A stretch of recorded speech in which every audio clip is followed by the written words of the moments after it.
দর্শক, প্রফেসর ইউনূস ক্ষমতা থেকে যাওয়ার মাত্র ৭২ ঘন্টা আগে আমেরিকার সঙ্গে যে গোলামির চুক্তি করে গিয়েছিলেন এবং আমেরিকার এজেন্ডা বাস্তবায়নের জন্যই যে তিনি বাংলাদেশের রাষ্ট্র ক্ষমতায় এসেছিলেন এবং শেখ হাসিনাকে সরিয়ে দেওয়ার প্ল্যানেরও একটা বড় অংশীদার যে তিনি ছিলেন, এটা তার কার্যক্রমে বুঝিয়ে দিয়েছিলেন। শেখ হাসিনাকে ক্ষমতাচ্যুত করা এটা খুব একটা বড় ইস্যু না দেশের স্বার্থে, হয়তোবা অনেকের মতে শেখ হাসিনা গিয়েছেন, আর একটা সরকার আসবে, কিন্তু শেখ হাসিনাকে সরিয়ে দিয়ে প্রফেসর ইউনূস যে শাসনতন্ত্র কায়েম করতে চেয়েছিলেন সেটা যে আমেরিকার স্বার্থ উদ্ধার করার জন্যই, এবং সেখানেই প্রমাণ হয় যে শেখ হাসিনা থাকলে আমেরিকার স্বার্থ উদ্ধার হচ্ছিল না। এই কারণে আমেরিকার ডিপ স্টেটের পরিকল্পনায় তাকে সরিয়ে দিয়ে ইউনূসকে গদিতে বসানো, যেন দেশ বিক্রির গোলামি চুক্তি বাংলাদেশের সঙ্গে খুব সহজেই করা যায়, সেই ব্যাপারটা বাস্তবায়ন করতে পেরেছে আমেরিকা। সেই গোলামির চুক্তি ব্যাপারে অনেকে অনেক কথা বলছেন, অনেক আলোচনা হচ্ছে চতুর্দিক থেকে, বোয়িং কিনা থেকে শুরু করে কৃষিপণ্য, তেল, সব কিছুতে একেবারে ডিজাস্টার নেমে আসবে এই চুক্তি। ভয়াবহ সব তথ্য এই চুক্তি সম্পর্কে যখন বেরিয়ে আসছে, আলোচনা হচ্ছে, তখন বাংলাদেশের বর্তমান সরকারের পক্ষ থেকে আজকে জানানো হলো এই চুক্তি সরকার বাতিল করবে না। সরকার বাতিল করবে না, নাকি সরকারের বাতিল করার ক্ষমতা আদতে রাখেনি প্রফেসর ইউনূসের সরকার?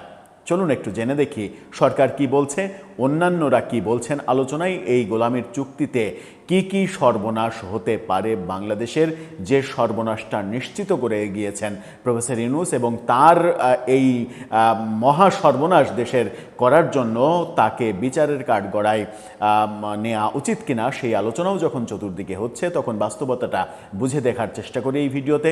থাকবেন পলিটিক্স টিভির নিয়মিত আয়োজনে।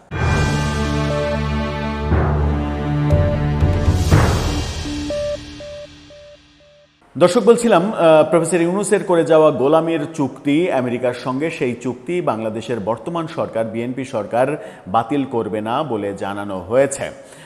সরকারের আজকের এই ভাষ্য শুনে আমার ব্যক্তিগতভাবে মনে হয়েছে যে বাতিল করবে না এই তথ্যটা আদতে ঠিক না। আদতে বাস্তবতা হচ্ছে যে সরকারের এটা বাতিল করার ক্ষমতা নেই। এটা বাতিল করতে গেলে আমেরিকার রোষানলে পড়তে হবে, আর আমেরিকার রোষানলে পড়লে কি অবস্থা হয় সাম্প্রতিক বিশ্ব পরিস্থিতি যদি আমরা একটু মনোযোগ দিয়ে দেখি, তাহলে খুব সহজেই বুঝতে পারবো। এবং সেই ব্যাপারটাই প্রতিষ্ঠিত করে গিয়েছেন আমেরিকার দালাল প্রফেসর ইউনূস। এই দালালিটা করে তিনি বাংলাদেশকে ডুবিয়ে গেছেন। এবং সেই চুক্তিতে আমরা কি দেখেছি, বিভিন্ন আলোচনায় আমরা, এবং এই চুক্তি যখন যে পড়ছেন তারাও আলোচনা করছেন, 14টা বোয়িং কিনতে হবে, কৃষি পণ্য কিনতে হবে, তেল কিনতে হবে, যুদ্ধ অস্ত্র কিনতে হবে, এমন কোনো ব্যাপার নেই যেগুলো চাপিয়ে দেওয়া হয়নি। শুধুমাত্র তাই নয়, বাংলাদেশের অভ্যন্তরে বাংলাদেশ কি সিদ্ধান্ত নেবে, কি সিদ্ধান্ত নেবে না, সেটার জন্য আমেরিকার কাছে জবাবদিহি করতে হবে।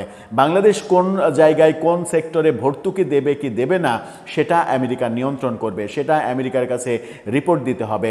বিভিন্ন সেক্টরে ভর্তুকি যেন সরকার না দেয়, বাজার মূল্য যেন ভয়াবহ আকারে বেড়ে যায়, সেই ব্যাপারগুলো এই চুক্তিতে রয়েছে।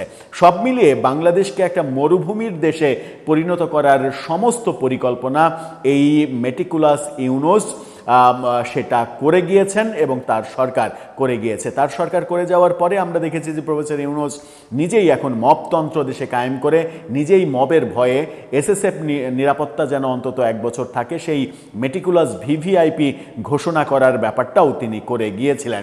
অন্য উপদেষ্টারা ঘর থেকে বেরোচ্ছেন না, কিন্তু বাইরে আলোচনা হচ্ছে এই চুক্তির ভয়াবহতা নিয়ে। কি বলছে সরকার একটু জেনে দেখি, তারপরে এই চুক্তি নিয়ে অন্যান্যরা কি বলছেন সেগুলো একটু জেনে দেখব। চ্যানেলের শিরোনামটা দেখে নিন, সেখানে বলা হচ্ছে যুক্তরাষ্ট্রের সাথে করা বাণিজ্য চুক্তি আপাতত বাতিল নয়, এটা জানানো হয়েছে সরকারের পক্ষ থেকে।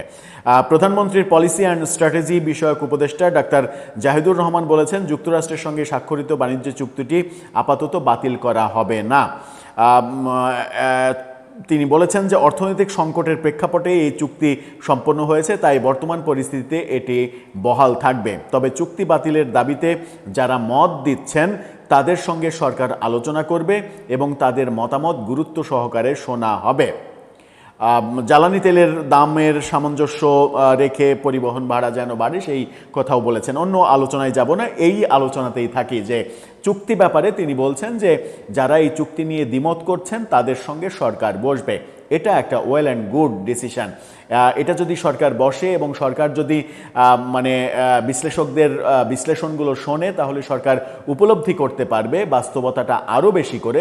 সরকার তো এমনি উপলব্ধি করতে পারে, আরও বেশি করে তারা বুঝতে পারবে যে এই চুক্তি বাতিলের জন্য বাংলাদেশে এক ধরনের জনমত তৈরি হয়েছে। এবং সরকার কৌশলে এটাও করতে পারে যে কিছু মানুষকে কাজে লাগাতে পারে যে বাংলাদেশে জনমত তৈরি করবে এই প্রফেসর ইউনূসের দেশ বিক্রির চুক্তিটা বাতিলের যেন জনমত তৈরি হয়, তারা যেন সরকারের উপরে চাপ দেয় এবং সেই চাপটাকে কাজে লাগিয়ে সরকার মার্কিন প্রশাসনের সঙ্গে এই চুক্তি বাতিলের উদ্যোগ নেয়। যদিও এই চুক্তি বাতিল করতে গেলে আমেরিকার সঙ্গে সম্পর্ক খারাপ হবে, আর আমেরিকার সঙ্গে সম্পর্ক খারাপ হলে কোন পরিস্থিতির মধ্যে আমরা পড়ব সেটা খুব ভালোভাবেই আমরা বুঝতে পারি। এই চুক্তি ব্যাপারে বেশ কিছু আলোচনা রয়েছে। সম্প্রতি একটি অনলাইন পত্রিকার সঙ্গে সাক্ষাৎকারে বরেণ্য সাংবাদিক বীর মুক্তিযোদ্ধা মাহবুব কামাল এই চুক্তি নিয়ে একটা বিশাল ব্যাপক বিশ্লেষণ করেছেন। সেখানে তিনি যেটা বলেছেন সেটা হচ্ছে যে দেশকে ধ্বংস করে দেয়া, দেশকে বিক্রি করে দেয়া, দেশকে আমেরিকার গোলামি করার জন্য গোলাম হিসেবে যেন আমেরিকার থাকে বাংলাদেশ, সেই ব্যাপারে যা যা করা দরকার প্রফেসর ইউনূস করেছেন। এই একজনের বক্তব্য সম্প্রতি খুবই ভাইরাল হয়েছে, মাহা মির্জা, শিক্ষক এবং গবেষক, তার বক্তব্য খুবই ভাইরাল হয়েছে। এই ফটোকার্ডটা দেখে নিন, দ্য পোস্টের এই ফটোকার্ড। সেখানে বলা হচ্ছে যে এই কাণ্ডটা কিন্তু ইন্টারিম গভর্নমেন্ট করে গেছে। মার্কিন চুক্তি পড়ে আমি নিজে কয়েক রাত ঘুমাতে পারি নাই। কিভাবে এটা সম্ভব? কোনো একটা দেশের বাণিজ্য মন্ত্রণালয় এত বড় বেইমানি নিজের দেশের সাথে, দেশের স্বার্থের সাথে, দেশের মানুষের সাথে কিভাবে করতে পারে?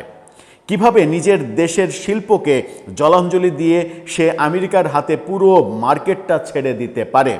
এই কাণ্ডটা কিন্তু ইন্টারিম গভর্নমেন্ট করে গেছে। আবার সুপ্রিম কোর্টের আইনজীবী এবং মুসলিম লীগের সভাপতি মহসিন রশিদ তিনি বলছেন, এই ফটোকার্ডটা দেখে নিন, তিনি বলছেন আমেরিকার সঙ্গে বাণিজ্য চুক্তিটি সংসদে আলোচনা হোক এবং সাংসদরা তাতে অংশ নিক, তাহলে বোঝা যাবে বর্তমান সংসদে কতজন দেশপ্রেমিক সংসদ সদস্য আছেন। খুবই গুরুত্বপূর্ণ কথা বলেছেন মহসিন রশিদ, যিনি ঘোষণা দিয়েছেন প্রফেসর ইউনূসের বিরুদ্ধে তিনি মামলা করবেন, মামলার প্রস্তুতি নিয়েছেন, একাধিক মামলা করবেন, যার মধ্যে রাষ্ট্রদ্রোহিতার মামলাও থাকবে। সেই মহসিন রশিদ আবেদন জানাচ্ছেন যে এটা নিয়ে সংসদে উন্মুক্ত আলোচনা হোক এবং এটা প্রমাণ হোক যে এই চুক্তি বিষয়ে আলোচনা করতে গিয়ে সত্যিকার অর্থেই দেশপ্রেমিকের পরিচয় দেন কতজন এমপি। এটা একটা গুরুত্বপূর্ণ বিষয়। এটা দিয়ে আরেকটা ব্যাপারও প্রমাণ হবে যে কোন রাজনৈতিক দল কিভাবে এই চুক্তিটা দেখছে এবং তাদের ওই দৃষ্টিভঙ্গিতেই বোঝা যাবে যে প্রফেসর ইউনূসের গোলামির সঙ্গে বিগত ১.৫ বছর তারাও ওতপ্রোতভাবে জড়িত ছিল কি না। দর্শক, আপনার কাছে কি মনে হয়? ইউনূস যে চুক্তি করে গেছেন, যে সর্বনাশটা করে গেছে, বিএনপি সরকার তো অনেক দূরের কথা, কোনো সরকার এসেই এই চুক্তি বাতিল করতে পারবে না। এটাই বাস্তবতা, নাকি বিএনপি রিস্ক নেবে চুক্তি বাতিল করার জন্য? আপনার মতামত জানিয়ে লিখতে পারেন আমাদের কমেন্ট বক্সে।